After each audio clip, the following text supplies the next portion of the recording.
All right, guys, the question is, in the skilled trades business, should you go union or non-union? And let's just talk about this.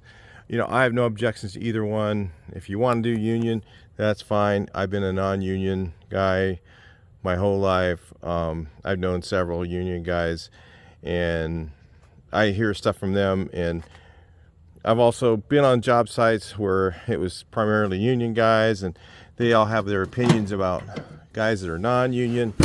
And there's a lot of farces out there, and I thought maybe we would just kind of clear this up with this video. The number one thing is, a lot of guys in the union say guys who are non-union, they don't make any money. They all make $15 an hour. This is what I heard in the Midwest. All those guys make 15 bucks an hour. This is again when minimum wage in California is $16. So first of all, that's not true. I know most decent tradesmen make a lot more than that. So $15 an hour is just a joke. That's not even close. Another thing that might not be true is union guys always make more than non-union, and that might not be true. They sometimes will make more per hour, but per year maybe or maybe not. It depends on where you're working. Because number one thing, you have to subtract your union dues, which are no big deal when you're working, but when you're not working, it sucks to pay union dues. Let me tell you that much. So this is what I hear from union guys that I talk to, and they say, so maybe this is true, maybe it's not true. They say that when you're union, you cannot work for anybody who's non-union in the same trade that you're in.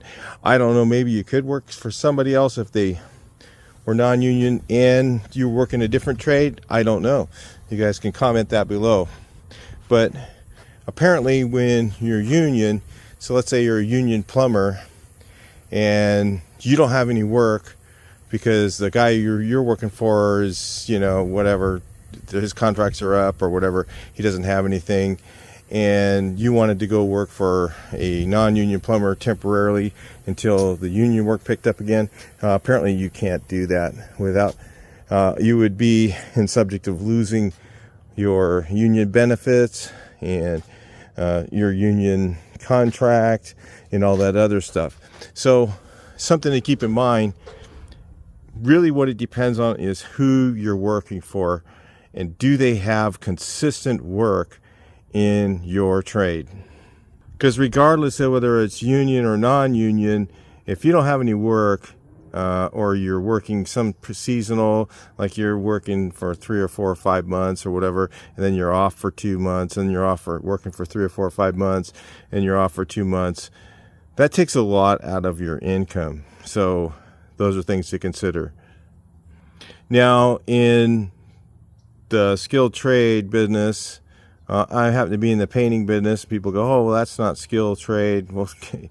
Yeah, okay, bring me somebody who isn't skilled and let's see who can do the work faster and better. And then tell me it's not a skilled trade, okay? And see who makes more money. Somebody who has no skills. Let me tell you something. Painting is very skilled. It is just as skilled as any other trade, so don't say that. I could say the same about carpentry. I mean, anybody can go up and take a board and lay one on top of the other one, make a pattern, and it's skilled, all right? Everything's skilled.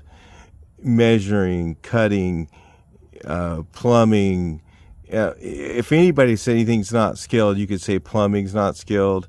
I mean, it's not really that hard to do plumbing, but then you talk to a plumber and you watch them work, and they are so much faster and so much better than a guy who's not skilled. Okay, so all of it's skilled trade, guys. It is.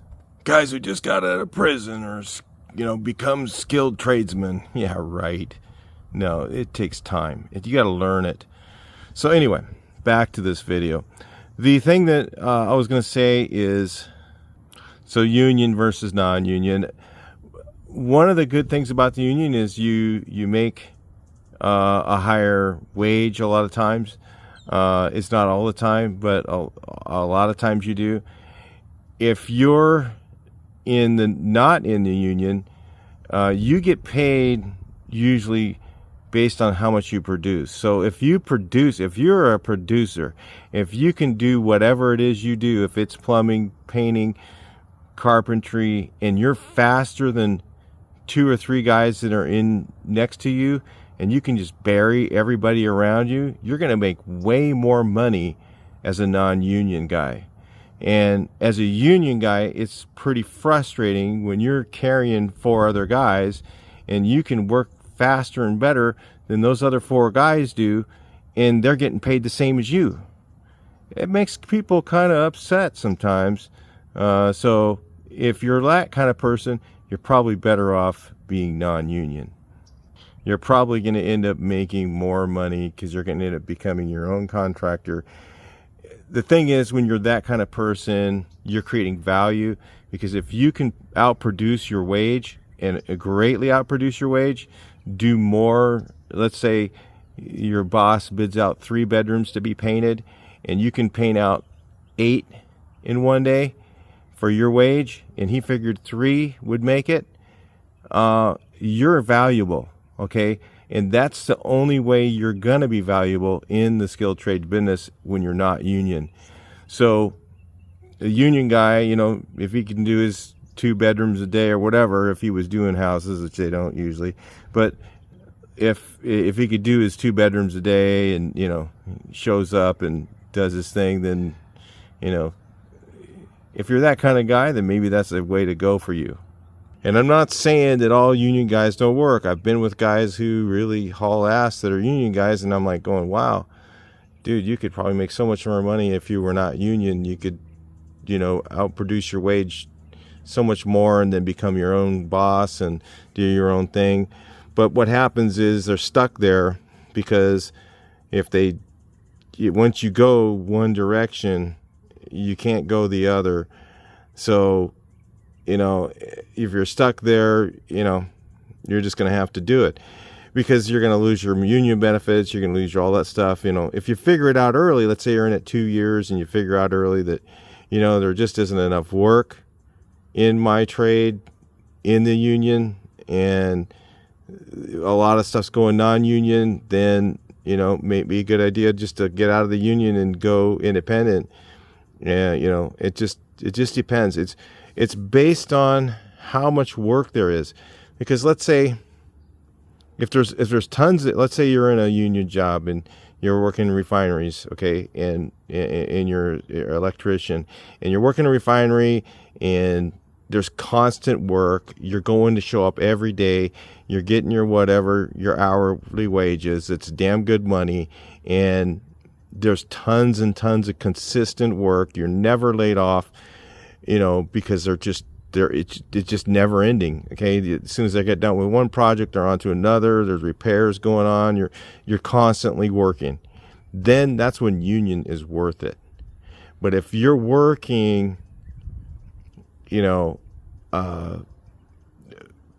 you're working like for 2 or 3 months and you're off for 2 or 3 months, and then you can't do anything else because you're tied to the union, it can be a burden, okay? It can be something, I've talked to union guys. I remember a union steelworker. He was, he was home for months. They were not doing any steel buildings right then. It was just like there was this time when the economy was terrible, and that work just stopped. Well, he couldn't do anything else, so he was like, and this guy was making, when he was working, he's like the guy up in the top of the building, setting those first pieces of steel. Those guys made good money. It's near like $100 an hour. And, he get, so his lifestyle was all set up for this, $100 an hour paycheck. And then when he doesn't get any work, then, he's kind of stuck. So if you do that kind of thing, you got to be ready for tough times, because it comes, it comes in every trade and every time. We're all looking at it right now. We're all looking at tough times coming up, and people are like, oh, this election is going to make a whole lot of difference.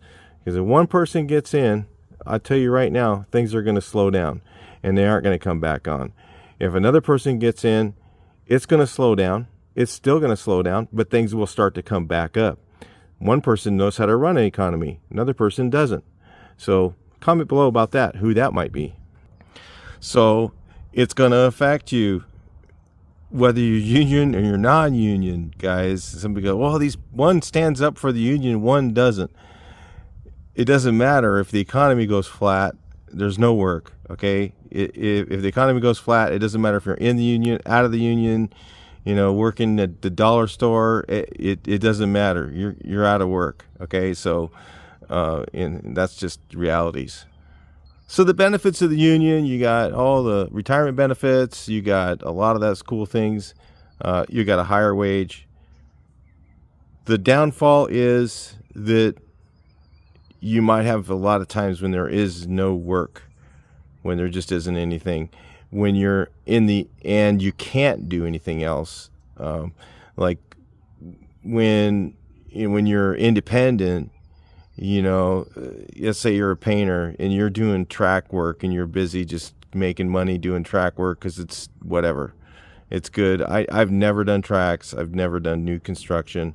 New construction is when you fall on your face. Okay, guys, just be ready. If you're in the new construction business, you're going to see when the economy goes flat, it stops. Okay, so if you're in that, you can jump and go from that into repaints, or you can go into commercial repainting, or you can do color match. I mean, there's a ton of different things to do. I do this stuff, these color match jobs that pay really good, and those are the types of things that I do. But my work's really slow right now, which is really, really weird, because usually I'm busy all the time, except like 2007, I was slow, super slow in 2007 before the economy crashed. 2008, when the economy finally crashed, I got really, really busy. So when it's stagnant for my business, it's dead. It just doesn't, nothing happens. So, I could jump from what I'm doing and go into repainting houses, because that's busy. The guys who work for me, that's what they're doing. They're painting houses, and I could go do that and make a little less money, but I would make something. What I'm trying to say is, when you're non-union, you have a lot more hats you can wear. You have a lot more places you can go to get work. When you're union, you're relying on one source, which is the union, to get you work, or the union contractors to provide work for you. And it can be a little frustrating, but that's kind of the difference. And once you go union, it's really hard to not be union, because once you go union, if you end up getting caught working somewhere, cash or something, you're going to get thrown out, and you lose all that retirement and everything you put in there, and all those union dues and everything you've paid into all that time is gone. So anyway, those are some of the choices, guys. I just thought I'd make a quick video on this. I'll talk to you guys in the next one. Please like, share, and subscribe.